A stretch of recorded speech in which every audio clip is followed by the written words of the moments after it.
Hey guys, Bullshit here. So we're here for part 2 of the MCU. So if you guys didn't notice, last time I was just going over time periods. Um, and we're just going from Avengers to Avengers. For this one, we're going to be going over Thor the Dark World. Actually, we're going over Iron Man 3, Thor the Dark World, Captain America the Winter Soldier, Guardians of the Galaxy Volume 1 and 2, Age of Ultron, and that'll be it. So, anyways, so after Avengers, there has been destruction in New York City, but of course that's by Loki's hand.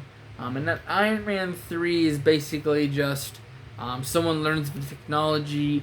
The Mandarin is a pretty powerful person, but it's false. He's a different kind of person.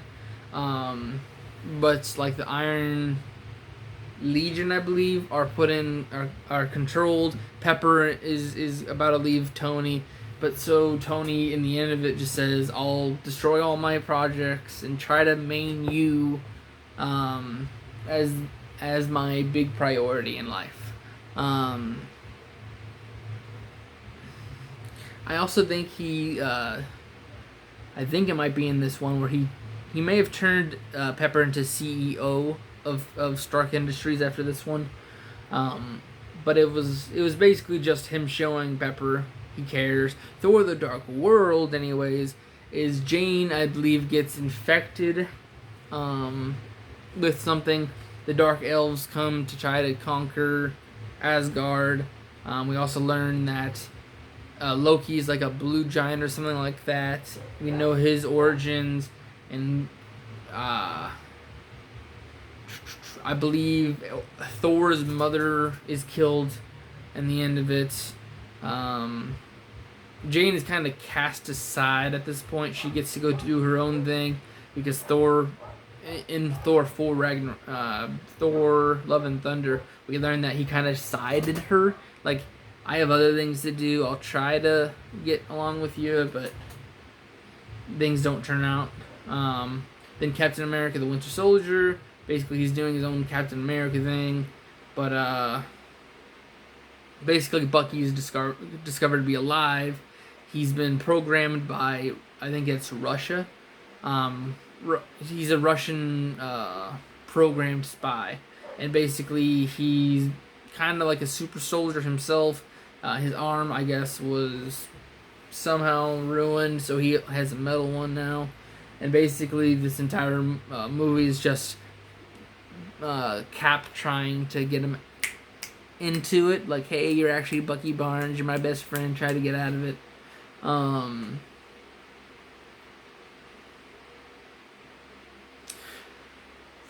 I think he goes into hiding for a little bit. Guardians of the Galaxies, basically, you have Star-Lord. He was the son of a living planet known as Ego. He comes down, impregnates his mother, and leaves. Lets him, I guess it's like the age of 13 or something like that. He would have tried to come up in a Zorb quill. Star-Lord basically goes around causing, like, he's like not an anarchist, but he's kind of just going around doing his own thing to make money. Rocket Raccoon is a thief. He does become friends with Groot. Then there's Drax, whose family was killed. Actually, I think his race was killed by Thanos, and he was left alive.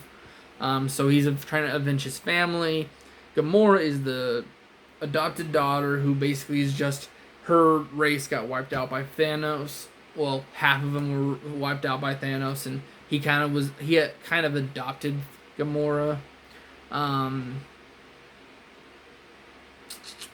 Let's see, Rocket, Groot, Drake. Okay, so I think I went through all their origins. Basically, they're just a whole bunch of bad people that just get together to say, hey, we can actually protect people with what we got. And their biggest thing was a guy with a hammer that comes in.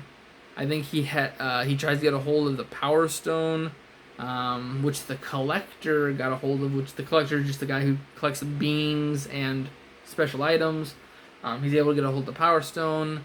I also think we also got hold of Mantis. Mantis was like his apprentice or something like that, and she's able to, like, read minds and try to do telepathy.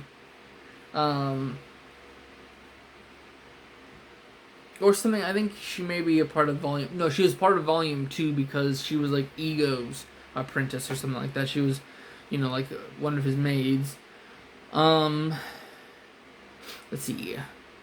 Basically, the guy with the hammer. I forget his freaking name, but Thanos basically puts him to go get the Power Stone for him, and he fails. Then Guardians Galaxy 2.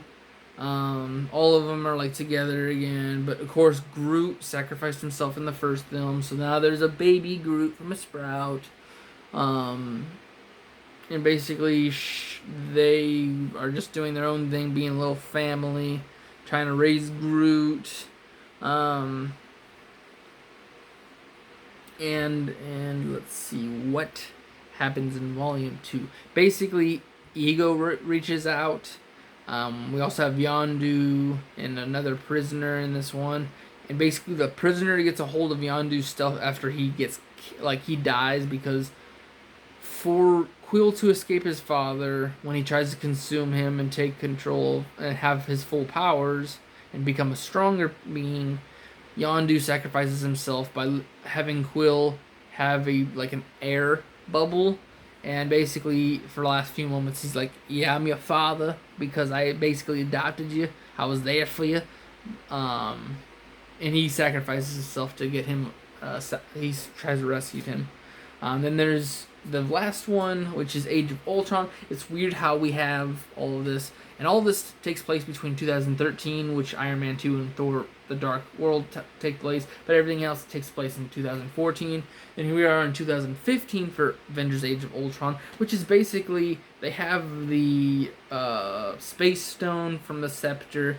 They try to unite the two of both an Iron Man suit and that, and make a armor around the world, basically, just in case another Chitauri army comes by. But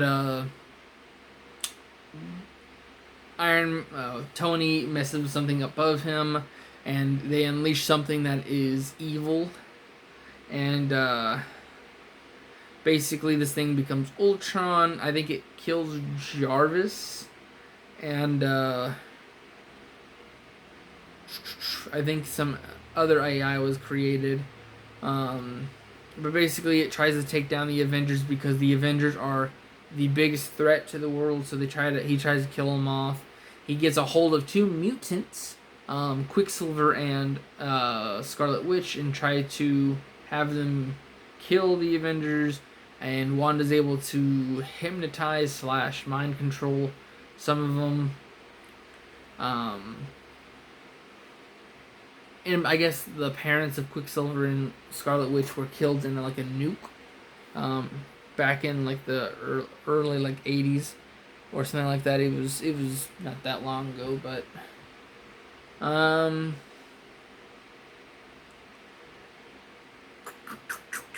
let's see here.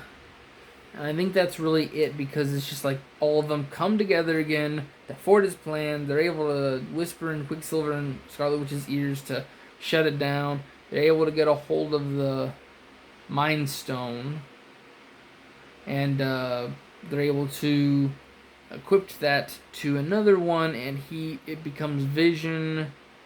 And basically they're all able to team up on Ultron and beat him. So it's really simple for a lot of these MCU movies. I'm not gonna go through the little details because they don't really come up except for some jokes or some background Easter eggs. But anyways, next time for part 3, we'll go over Ant-Man, Civil War, Black Widow, and